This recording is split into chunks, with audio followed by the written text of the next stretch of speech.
નમસ્કાર દર્શક મિત્રો, સ્વાગત છે આપ સૌનું ગુજરાત ફર્સ્ટ અભિગમથી અવ્વલમાં અને અમારી વિશેષ રજૂઆત ઇમિગ્રેશન એક્સપર્ટની સાથે હું છું બંસરી શાહ।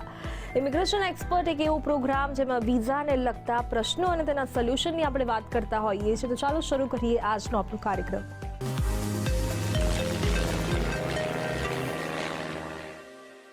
તો ઇમિગ્રેશન એક્સપર્ટમાં આજે આપણે વાત કરવાની છે કેનેડાના વિઝાની, કે આપણે ગયા એપિસોડમાં વાત કરી હતી કે કેનેડા માટે કયા કયા પ્રકારના વિઝા હોય છે, કેવી રીતે જઈ શકાય, ફરવા જવું હોય તો શું કરવું અને તમારે ત્યાં સેટલ થવું હોય તો શું કરવું। આજે આપણે વાત કરવાની છે પીઆર। જો કોઈને કેનેડામાં પીઆર જોઈતું હોય કે ત્યાંના પરમેનન્ટ રેસિડેન્ટ બનવું હોય તો શું પ્રોસેસ રહેશે, કેવી રીતે વિઝા મેળવશો, કેવી રીતે તેની પ્રિપરેશન કરશો ને કેટલા પોઈન્ટ્સ કે પછી બેન્ડ કે પછી આઈએલટીએસ એક્ઝામનો શું સ્કોર હોવો જોઈએ, તમામ વિશે માહિતી મેળવીશું। એ માટે આપણી સાથે જોડાया છે इमिग्रेशन एक्सपर्ट वैशाली सिंह। वैशाली जी, स्वागत है आपका हमारे शो में। Thank you so much. Vaishali ji, आज हम बात करेंगे पीआर के बारे में कि बहुत सारे लोगों का ड्रीम होता है कि भाई हमें कनाडा में जाके सेटल होना है। आपने कनाडा की हिस्ट्री तो लास्ट एपिसोड में हमें बताई थी, पर वहाँ पे अगर सेटल होना है, पीआर चाहिए, तो उसका भी आइल्स के एग्ज़ाम वगैरह वगैरह बहुत सारी प्रोसेसेस होती है। तो सबसे पहले वो प्रोसेस के बारे में हमें बताइए। बहुत सारे लोग जैसे यहाँ से इंडिया से जो पढ़े हैं, इंडिया का जिनको एक्सपीरियंस है, वो जाना चाहते हैं, अपना एस्पिरेंट्स हैं जो कनाडा के लिए, ठीक है, कनाडा जाने की इच्छा प्रकट करते हैं, बट उनको राइट प्रोग्राम नहीं मिल पा रहा है, राइट। सो सबसे पहले तो अगर कोई जाना चाहता है तो वो जा सकता है, क्योंकि वेलकमिंग पॉलिसी है कनाडा का। Yes, Canada is inviting more than 13 lakh aspirants by 2024। 13 lakh से भी ज़्यादा लोगों को बुलाने का टारगेट है कनाडा का 2024 तक, राइट। जैसे कोई कैंडिडेट है नॉर्मल बैचलर पढ़ा लिखा है, इंडिया की उसकी पढ़ाई है, एक्सपीरियंस उसका है इंडिया का, तो वो कैसे जा सकता है बिना जॉब ऑफर के। उसको अभी तक कहीं से कनाडा से जॉब ऑफर नहीं है, ना ही उसकी फॉरेन की पढ़ाई है। अगर हम बात करें मोस्टली मोर देन 60% कैंडिडेट्स का इकोनॉमी प्रोग्राम के तहत पीआर होता है। उसमें सबसे इम्पॉर्टेंट है एक्सप्रेस एंट्री सिस्टम, जो कि फेडरल गवर्नमेंट ने एक सिस्टम बनाया हुआ है कनाडा पीआर की एप्लीकेशंस को मैनेज करने के लिए। उसमें एक्सप्रेस एंट्री के अंडर वो 3 प्रोग्राम्स को मैनेज करते हैं, FSTP, foreign skilled trade programme, foreign skilled worker programme and Canadian experience entry class. जिसमें से हम बात करेंगे फॉरेन स्किल्ड वर्कर प्रोग्राम की, यानी हम इंडिया के जो सिटीजन्स हैं जो डिज़ायर्ड हैं कनाडा जाने के लिए, नॉर्मल प्रोफाइल है, कोई वर्क एक्सपीरियंस उनको फॉरेन का नहीं है, ना ही कोई जॉब ऑफर है, राइट। सो कनाडा एक्सप्रेस एंट्री में एंटर होने के लिए आपको 67 पॉइंट्स रिक्वायर्ड होते हैं आउट ऑफ 100। आपको पॉइंट्स मिलते हैं एज के बेसिस पे, एजुकेशन के बेसिस पे, एक्सपीरियंस जो आपका वर्क एक्सपीरियंस होता है उसके बेसिस पे, और लैंग्वेज कोचिंग आइल्स या सेल्पिप दोनों टेस्ट आप दे सकते हो उसके बेसिस पे। आपको अलग अलग फैक्टर्स पे ये 4 के बेसिस पे पॉइंट्स मिलते हैं। उसके बिना जो आपके फैक्टर्स होते हैं अडेप्टेबिलिटी के फैक्टर्स, यानी आपका कनाडा में कोई संबंधी है उसका भी डेफिनेशन है, ब्लड रिलेटिव ही होना चाहिए एक्सप्रेस एंट्री के लिए। अलग अलग स्टेट्स के प्रोग्राम के लिए और भी प्रोविजंस, फ्रेंड के भी पॉइंट्स होते हैं, कज़न के भी पॉइंट्स होते हैं। जैसे आपके अगर स्पाउस का वहाँ का वर्क एक्सपीरियंस हो या स्टडीज़ हो, उसके भी अलग से पॉइंट मिलते हैं। तो फ़र्ज करिए आप जाना चाहते हैं, आप कैसे प्रोसेस स्टार्ट कर सकते हैं। पहले आपको सबसे पहले तो आपको बहुत सारे प्रोग्राम्स होते हैं, आपको पहले समझ लेने हैं सारे प्रोग्राम गवर्नमेंट की ऑफिशियल वेबसाइट पे जाके, या फिर आप किसी कंसल्टेंट की भी हेल्प ले सकते हैं। आपको पहले तो अपने लिए जो राइट प्रोग्राम है वो सिलेक्ट करना है, उसका क्राइटेरिया जांचना है, उसके बाद आपको अपना प्रोसेस आप स्टार्ट कर सकते हो। सबसे पहले तो अगर आप कनाडा पीआर के लिए प्लान कर रहे हो, उसका कोई शॉर्टकट नहीं होता है, पहले आपको पूरे प्रोसेस के हिसाब से चलना पड़ेगा। आपको आइल्स कोचिंग या फिर सेल्फ कोचिंग दोनों में से कोई भी ले सकते हो, आपको वो स्टार्ट कर देना है। पैरेलली आपको साथ के साथ आपका ECA रिपोर्ट करवाना है। ECA रिपोर्ट यानी एजुकेशन क्रेडेंशियल असेसमेंट, आपको यहाँ की जो आपकी पढ़ाई है वो कनाडा के हिसाब से क्या है इक्विवेलेंसी उसका, यहाँ का बैचलर वहाँ का बैचलर है या नहीं, यहाँ का मास्टर वहाँ का बैचलर है या फिर मास्टर है, वो चेक करती हैं अलग अलग ऑर्गेनाइजेशंस, जिसमें सबसे फेमस है वर्ल्ड एजुकेशन सर्विसेज। जल्दी रिपोर्ट दे देता है 30 से 35 दिन में, तो आप वो ECA रिपोर्ट करवाएंगे तभी आपको एजुकेशन के पॉइंट्स मिल पाएंगे, राइट। तो ये दोनों चीज़ें आपको साथ के साथ करनी है। उसके बाद हम चेक करेंगे 67 पॉइंट्स आपके 100 में से बन रहे हैं या नहीं बन रहे। अगर आपके बन रहे होंगे नॉर्मल प्रोफाइल के नॉर्मल स्कोर के साथ, अगर आप 67 नॉर्मल काउंट करो, जैसे 35 एज का बंदा है और उसका वर्क एक्सपीरियंस 6 साल से ज़्यादा है, उसका एज जो है 35 है, वर्क एक्सपीरियंस 6 साल से ज़्यादा है, बैचलर डिग्री है, तो उसको IELTS के कितने पॉइंट्स चाहिए, वो लिसनिंग में 6 मिनिमम, बाकी सब में 6.5 अगर बैंड स्कोर करता है तो वो एलिजिबल हो जाएगा, उसके 67 स्कोर हो जाएंगे। सो बहुत ज़्यादा टफ नहीं है, बस आपको पता होना चाहिए कि आप मेनली आपको ऑक्यूपेशन कौन सा सिलेक्ट करना है, क्योंकि जब आप एक्सप्रेस एंट्री की प्रोफाइल बनाते हैं आपको कोड सिलेक्ट करना होता है आपकी ऑक्यूपेशन के हिसाब से, जिसको हम बोलते हैं नेशनल ऑक्यूपेशन क्लासिफिकेशन। कनाडा में 0 A B C D करके क्लासेस बनाई हुई हैं उन्होंने, जैसे 0 मैनेजर्स के लिए हैं, A प्रोफेशनल क्लासिफिकेशंस है, वैसे आपको पहले वो सिलेक्ट कर देना है। फिर आपके 67 मान लो स्कोर हो गए, 6 6.5 आपने जो नॉर्मल मैंने आपको प्रोफाइल बताई उसमें हो गए, तो आपका एक्सप्रेस एंट्री का प्रोफाइल क्रिएट हो जाएगा, राइट। एक्सप्रेस एंट्री का प्रोफाइल क्रिएट होने के बाद आपका प्रोफाइल एंटर हो जाएगा उनके इलेक्ट्रॉनिक पूल में, और आपको स्कोर एक असाइन होगा on the basis of CRS system. CRS अब क्या है, CRS कॉम्प्रिहेंसिव रैंकिंग सिस्टम हम बोलते हैं, उनका प्रोफाइल्स को रैंक करने का एक सिस्टम है एज, क्वालिफिकेशन, एक्सपीरियंस, IELTS के बेसिस पे ही है, बस पॉइंट्स ज़्यादा हैं, तो आउट ऑफ 1200 वो आपको स्कोर देते हैं। नॉर्मल प्रोफाइल की बात करें, हम ऐसे मान लेते हैं, फर्ज करिए कि 400 आपका स्कोर आया, तो 400 के हिसाब से आपकी प्रोफाइल रैंक हो जाएगी पूल में। उसके बाद फिर 3 तरह के ड्रॉस निकालता है कनाडा एक्सप्रेस एंट्री के तहत, FSW foreign skilled worker, CEC और PNP, राइट। सो अभी हम FSW की बात करते हैं। प्रोफाइल है पूल में, फर्ज करिए आपका 400 स्कोर है, 350 निकला ड्रॉ, यानी 350 और उससे ऊपर के स्कोर वाले जो कैंडिडेट्स हैं उनको इनविटेशन टू अप्लाई आ जाएगा PR के लिए। उनको इनविटेशन टू अप्लाई मान लिया आपके पास आ गया, तो आपको जो आपने एक्सप्रेस एंट्री की प्रोफाइल में डिटेल्स आपकी फिल करी थी उसके हिसाब से डॉक्यूमेंट्स लगा करके आपको वीज़ा फाइल करना है, PR का वीज़ा। उसके बाद फिर आपका प्रोसेस होके वीज़ा आ जाएगा, अगर आप एज पर आपका इन्फॉर्मेशन सारे डॉक्यूमेंट्स प्रोवाइड करते हैं। तो ये आपका PR हुआ एक्सप्रेस एंट्री की FSW कैटेगरी के तहत। फर्ज करिए आपका अभी तक FSW में आप एलिजिबल हो गए हैं, आपका अभी नंबर नहीं आया ड्रॉ में। सो मीनवाइल जो प्रोविंसेस होते हैं, जो स्टेट्स हैं कनाडा के, जैसे अल्बर्टा, ओंटारियो, ये सब स्टेट्स हैं, जैसे इंडिया में गुजरात स्टेट है वैसे ये स्टेट्स हैं।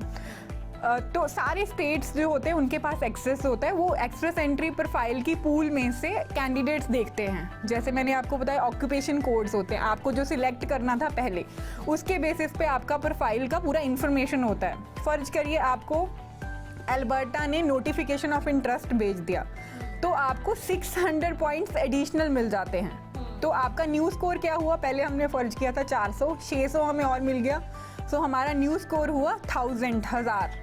तो 1000 के हिसाब से हमारा प्रोफाइल रैंक हो जाएगा, और हमारी कैटेगरी जो है, क्योंकि हमें प्रोविंस ने नोटिफाई किया है, प्रोविंशियल नॉमिनी प्रोग्राम हो जाएगी। अब जो हमारा ड्रॉ आएगा PNP कैटेगरी के अंडर आएगा। फर्ज करिए ड्रॉ का स्कोर आया 713, हमारा 1000 है पॉइंट, तो हमें इनविटेशन टू, पहले तो नोटिफिकेशन के बाद हम अल्बर्टा में जाकर के अप्लाई करेंगे, एक्सेप्ट होगा, उसके बाद फिर हमें इनविटेशन टू अप्लाई आ जाएगा ड्रॉ के तहत, राइट। इनविटेशन टू अप्लाई आने के बाद फिर वैसे ही हम PNP के थ्रू वीज़ा फाइल करेंगे। सो ये हमारा PR हुआ कनाडा की express entry linked PNP category में। सो ये सब कुछ जो मैं आपको बता रही हूँ, ये सब कुछ जॉब ऑफर के बिना है, यानी अगर आपके पास जॉब ऑफर भी नहीं है तो आप कैसे PR कर सकते हैं।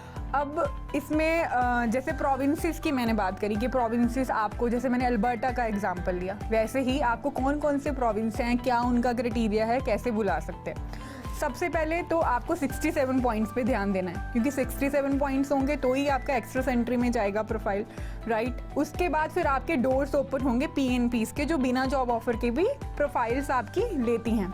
सबसे पहले अल्बर्टा है।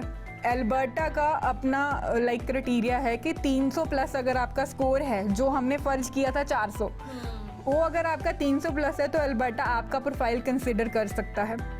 Second is Ontario. ओंटारियो बहुत सारे लोगों का फर्स्ट प्रेफरेंस होता है। ओंटारियो के लिए आपको CRS थोड़ा हाई करना पड़ेगा, 400 प्लस CRS का उसका एलिजिबिलिटी क्राइटेरिया है ओंटारियो का। Third one is Nova Scotia. Nova Scotia का कोई CRS क्राइटेरिया नहीं है, वो ऑक्यूपेशन के बेसिस पे आपको सिलेक्ट करेगा। नोवा स्कोशिया का अभी न्यू प्रोग्राम लॉन्च हुआ है, लेबर मार्केट इम्पैक्ट प्रोग्राम, उसके अंडर आप कर सकते हो।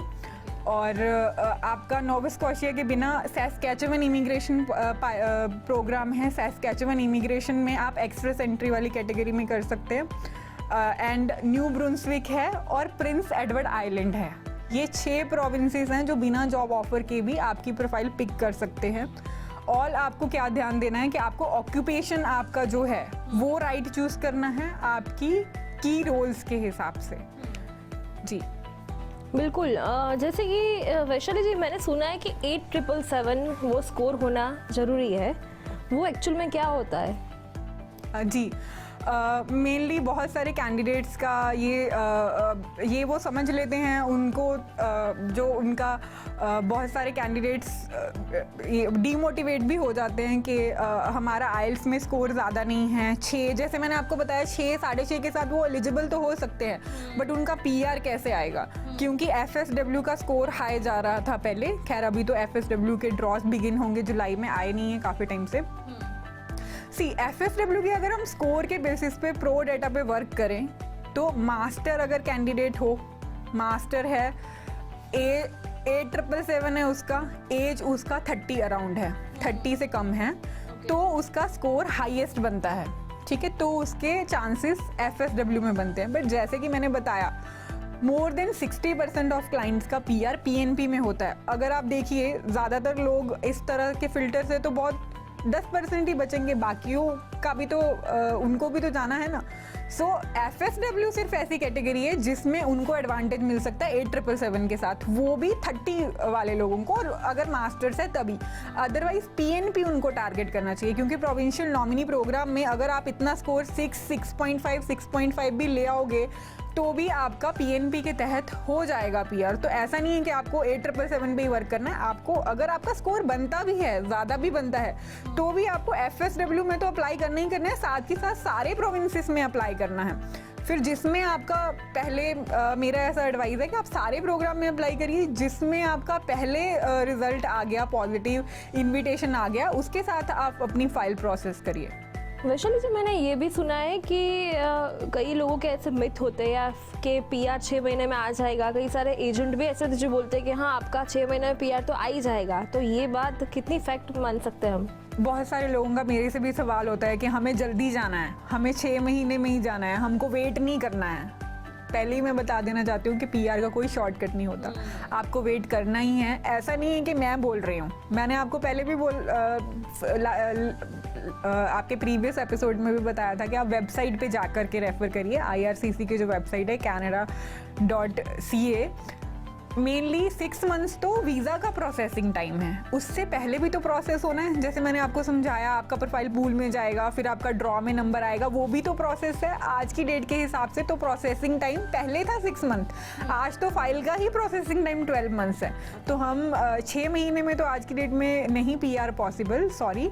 आपका मेनली 15 मंथ से ऊपर का टाइम नॉर्मल प्रोफाइल में लग सकता है, ज़्यादा भी लग सकता है। 6 मंथ में PR होना इम्पॉसिबल है। तो आप पहले से ही आपका माइंड बनाइए वेट करने के लिए। एडवांटेजेस भी हैं, अगर आप वेट करके PR में जाते हो तो आपका कॉस्ट सेव होता है, रादर देन स्टडी के हिसाब से आप जा रहे हो। सो 6 महीने में तो बंसरी नहीं हो पॉसिबल है पीआर, आज की डेट में तो बिल्कुल भी नहीं है। एक्स्ट्रा सेंट्री के अगर हम पहले की भी बात करें तो भी 6 महीने से ज़्यादा ही टाइम लग जाता था, 8 मंथ्स या 12 मंथ्स। बिल्कुल। वैशाली जी, कनाडा जाना है तो फिर आइल्स के एग्ज़ाम का भी बहुत इंपॉर्टेंस होता है। कई बार ऐसा होता है कि फर्स्ट अटैम्प्ट में कम स्कोर आता है, हमें जितने स्कोर चाहिए इतने नहीं आते, फिर वो नेक्स्ट टाइम ट्राई करते हैं, दूसरी बार एग्ज़ाम देते हैं, तो इससे इंटरव्यू या फिर वीज़ा प्रोसेस में कुछ वीज़ा न मिलने का उससे कोई कनेक्शन है क्या? नहीं, जैसे मैंने आपको बताया, आपका 67 पॉइंट्स अगर हो जाता है, आप पूल में एंटर कर जाते हो। फिर आप अगर फिर से आइल्स देना चाहते हो अपना स्कोर बढ़ाने के लिए, आप दीजिए। उसके बाद अगर आपका नया स्कोर अच्छा आता है तो वो आप अपडेट करवा सकते हो। अगर आपका नेगेटिव भी आता है, यानी पहले वाले से भी कम हो जाता है, तो आपका वो अपडेट नहीं होगा, पहले वाला ही रहेगा, तो कोई प्रॉब्लम नहीं आएगा। और एक चीज़ मैं दर्शकों को बताना चाहूँगी मेरे एक्सपीरियंस से, जैसे मेरे पास क्वेरीज आती हैं कि मैडम हम 6.5 तो नहीं कर पाएंगे, हमको 5 बैंड में पीआर करवा दो, 4 बैंड में पीआर करवा दो। सो एज पर गवर्नमेंट ये एक्स्ट्रा सेंट्री और पीएनपी तो 5 लिंक्ड पीएनपी बेसिकली जो एक्स्ट्रा सेंट्री के साथ चलती है पीएनपी, उनमें तो जैसे मैंने आपको बताया ना, 6 से कम वाला तो एंटर ही नहीं कर सकता। 6 ईच में आपको चाहिए तो ही आप एंटर कर सकते हो। तो 5 बैंड 4 बैंड के साथ कोई पीआर नहीं होता है। एक्स्ट्रा सेंट्री पीएनपी में तो बिल्कुल भी नहीं हो सकता। अगर आप सैस्कैचुअन की बात करें तो उसमें एक कैटेगरी है ऑक्यूपेशन इन डिमांड। उसमें जैसे एज आपकी अगर 30 है, आपका एक्सपीरियंस ज़्यादा है, 10 साल का है, तो आपको पॉइंट्स मिल जाते हैं, आप एलिजिबल हो जाते हो। बट स्टिल आपका जो ड्रॉ स्कोर है वो हाई है, उसके लिए आपको आइल्स थोड़ा ज़्यादा ही स्कोर करना है। तो 4 या 5 बैंड के साथ भी पीआर पॉसिबल नहीं है। और एक चीज़ मैं बताना चाहूँगी, जैसे कैंडिडेट्स मैरिड कपल्स हैं, वो स्टार्ट करते हैं अपना जर्नी और वो प्रोसेस स्टार्ट करते हैं, तो एक मेन एप्लीकेंट बनता है। तो अगर वो साथ वाले का अपना स्पाउस का भी ईसीए करवा ले तो उनका सीआरएस का जो स्कोर है वो थोड़ा बढ़ जाता है। आइल्स के साथ भी फ़र्क पड़ता है, बट वो बहुत ज़्यादा मेजर डिफरेंस नहीं आता। तो आइल्स आप स्किप भी कर सकते हो स्पाउस का, बट येस आपको ईसीए ज़रूर करवाना चाहिए स्पाउस का, जो एजुकेशन का इवेल्युएशन होता है, जो मैंने आपको पहले बताया था। बिल्कुल। इसके साथ एक क्वेश्चन ये भी है कि मान लो कि इंटरव्यू बेस है, जैसे कि इंटरव्यू में समहाउ रिजेक्शन आता है या फिर हमें वीज़ा नहीं मिलता है, तो उसके कितने टाइम बाद अप्लाई करना होता है? ऐसा कोई टाइमिंग होता है? पहले तो अगर हम पीआर की बात करें, नॉर्मली तो इंटरव्यू का प्रोसेस नहीं होता है कनाडा का, मेनली वो फाइल ही प्रोसेस करते हैं। जैसे कि पीआर एक लंबा प्रोसेस है, आपको एक्स्ट्रा सेंट्री का कोई भी आपको प्रोफाइल बनाना है, पहले ही आपका एनओसी कोड आपको चेक कर लेना है, मैच कर लेना है, क्योंकि बार बार एनओसी कोड अगर आप चेंज करोगे तो भी रिजेक्शन के रीजंस होते हैं। NOC code is very important in the process. और आपको जो भी डिटेल्स पहले फिल करनी है अपने फॉर्म में, उसके हिसाब से आपको डॉक्यूमेंट्स लगाने हैं। अगर सब कुछ एज पर आपका डेट फॉर्म है जो आपने पहले भरा था, तो आपके चांसेस ही नहीं है रिजेक्शन के, राइट। अगर एज पर आपने वो भरा, पीआर में एज कम्पेयर टू बाकी वीज़ास बहुत कम चांसेस होते हैं अगर आपने सब कुछ सही से प्रोवाइड किया है। इंटरव्यू के चांसेस बहुत कम होते हैं, कभी कभी क्वेरी आ जाता है, तो वो अगर आपका प्रोफाइल जेन्युइन है वो सॉल्व करके आप वीज़ा ले सकते हो, तो कोई प्रॉब्लम वाली बात नहीं है। बिल्कुल। अब सबसे बड़ा क्वेश्चन ये है कि अभी जो कोविड-19 के बाद अभी कुछ बहुत ही अभी एम्बेसी खुली है, फिर बहुत कम लोगों को वीज़ा देते हैं, वो भी इमरजेंसी केसेस में। कनाडा के लिए अभी अप्लाई कौन कौन कर सकता है? अभी कौन कौन सी कैटेगरी के लिए अप्लाई हो सकता है अभी ये कोविड के बाद? स्पेसिफिकली जैसे ये एपिसोड हमने पूरा पीआर के लिए रखा है, तो मैं पीआर के बारे में बात करूंगी। पीआर की अगर हम बात करें, कनाडा में कुछ भी रुका नहीं है। कनाडा के पास सिर्फ फाइल्स की बैकलॉग्स हैं, यानी उनके पास फाइल्स बहुत हैं ड्यू टू कोविड इशू, उनके पास बैकलॉग्स हो गया फाइल का, वो धीरे धीरे सॉल्व भी कर रहे हैं। स्टूडेंट की मोस्टली ख़त्म कर रहे हैं। पीआर की भी उन्होंने बोला है 2023 तक तो वो डेफिनेटली कर देंगे। और अगर आप अप्लाई करने की बात करते हो और ड्रॉस आने की बात करते हो, ठीक है, तो अगर हम एक्स्ट्रा सेंट्री की बात करें, पीएनबी के बहुत ड्रॉस आए हैं, कुछ रुका नहीं है, ठीक है। बाकी पीएनबीस भी चल रही हैं। मेन एफएसडब्ल्यू जो कैटेगरी है जिसमें स्कोर हाई चाहिए होता है, वैसे भी नॉर्मली कैंडिडेट्स जैसे मैंने आपको बताया था मास्टर 30 के साथ ही एलिजिबल होते हैं। सो वो एफएसडब्ल्यू का ड्रॉ सिर्फ रुका हुआ है, वो भी अभी नोटिफिकेशन आ गया कि वो जुलाई से स्टार्ट हो जाएगा। जैसे मैंने आपको बताया, पीआर का शॉर्टकट नहीं है, वेट करना ही पड़ेगा, वेटिंग वाला प्रोसेस होता है। सो यही है, बाकी कुछ भी रुका नहीं है अप्लाई करने के लिए, आप अप्लाई कर सकते हैं। एफएसडब्ल्यू भी रिज्यूम होने वाला है, बाकी तो कुछ रुका ही नहीं था, तो कोई प्रॉब्लम वाली बात नहीं है। बस आपको माइंड मेकअप करना है कि आपको आइल्स या सेल्पिप जो भी आप टेस्ट चूज करते हो वो अच्छे से करना है और पहले से ही सब एक तय कर लेना है कि आपका कौन सा NOC है और पूरा वो मैच करना चाहिए। वैशाली जी, ऐसा भी होता है कि आपने अभी बताया था कि जॉब ऑफ़र अगर वहाँ से मिलता है तो उसके पॉइंट्स बढ़ जाते हैं, तो अगर हमें जॉब ऑफ़र चाहिए तो उसकी कोई प्रोसेस है क्या? यस, जॉब ऑफ़र अगर किसी कैंडिडेट को चाहिए, यस डेफिनेटली उसका प्रोसेस है। ये नेगेटिव मत होइएगा दर्शकों, बट मैं फैक्ट ही बताऊंगी एज़ पर माय एक्सपीरियंस, नहीं पूरा जो इंडस्ट्री का एक्सपीरियंस है। क्योंकि कनाडा जो है एम्प्लॉयर हमारा दूर है, हम इंडिया में हैं, ना ही हमारे पास वर्किंग राइट्स हैं, राइट। कनाडा के एम्प्लॉयर्स बहुत कम एंटरटेन करते हैं। प्रोसेस है, आप कैनेडियन स्टैंडर्ड अगर आपको लगता है आप स्किल्ड वर्कर हो, अच्छा आपको एक्सपीरियंस है, हाँ आप IT से हो, कुछ एक इंडस्ट्रीज़ का रिजल्ट आता है, आप कैनेडियन स्टैंडर्ड रिज्यूम बिल्ड करिए अपना, ठीक है, जो भी एक अलग फॉर्मेट होता है सब कंट्री का, वो रिज्यूम बिल्ड करके आप जॉब बैंक है कनाडा में, आप उसमें डालिए, और अलग अलग पोर्टल्स हैं, आप अपने रेलेवेंट एम्प्लॉयर सर्च करके आप उनके पास आपका रिज्यूमे मार्केटिंग हम उसको बोलते हैं, आप उनके पास अपना CV सर्कुलेट करिए। तो अगर हम नॉर्मली यहाँ से कैंडिडेट का करते हैं 10% प्रोफाइल्स को रिजल्ट आ सकता है, जो अच्छी प्रोफाइल्स होती हैं, बट उसके बाद भी जॉब ऑफर तो मिल गया। अब पॉइंट्स हमें तब मिलेंगे अगर हमें LMIA मिला, so chances are very less, but still अगर किसी को ट्राई करना हो तो एक ट्रायल बेसिस पे ले सकते हैं। 10% में से हो सकता है कि हम ही निकलें और हमारा हो जाए, राइट। तो वैशाली जी, बेसिकली ये LMI होता क्या है? यस, सी जब कोई एम्प्लॉयर हायर करना चाहता है फॉरेन नेशनल, राइट, सो उसको अब एम्प्लॉयर है, वहाँ पे भी बहुत कैंडिडेट्स हैं जिनको वो हायर कर सकता है, राइट। तो एम्प्लॉयर को गवर्नमेंट के पास, गवर्नमेंट बेसिकली ESDC डिपार्टमेंट है, employment social and development Canada department है, जो ये सब देखता है, LMIA इश्यूएंस वगैरह। LMIA बेसिकली गवर्नमेंट का प्रोसेस है एम्प्लॉयर के साथ। एम्प्लॉयर को जस्टिफाई करना पड़ता है कि वो यहाँ के कैंडिडेट्स छोड़ के, जो इंटरनेशनल स्टूडेंट्स गए हुए हैं हमारे इंडिया से, या फिर और जो अवेलेबल कैंडिडेट्स हैं वो छोड़ के यही फॉरेन वर्कर क्यों बुला रहा है, उसके लिए पूरा प्रोसेस होता है। पहले तो एम्प्लॉयर को वहाँ पे एडवर्टीजमेंट देना पड़ता है लोकल लेवल पे, न्यूज़पेपर में, रेडियो में, ऑनलाइन, कि उसने पूरा कोशिश किया वर्कर सर्च करने का और उसको यहाँ पे नहीं मिला, इसलिए वो इंडिया से ये बंदे को बुला रहा है। फिर उसको पूरा एक एप्लीकेशन होता है, LMIA का एप्लीकेशन, वो ESDC में सबमिट करवाना पड़ता है। वो एप्लीकेशन असेस होता है, उसके फाइनेंशियल्स भी देखे जा सकते हैं कि वो अफोर्ड कर सकता है या नहीं, या उसका प्रीवियस हिस्ट्री क्या रहा है, अभी तक उसने किया है या नहीं, फर्स्ट है। लगभग एक अगर एम्प्लॉयर करता है तो उसको 3 से 4 ऑन एन एवरेज अलाउ होते हैं, तो उसके बेसिस पे फाइनेंशियल्स भी उसके इम्पॉर्टेंट है। तो उसका जब एप्लीकेशन जाता है ESDC में तो उसका एक इंटरव्यू भी आता है, मोस्टली आता है इंटरव्यू एम्प्लॉयर का।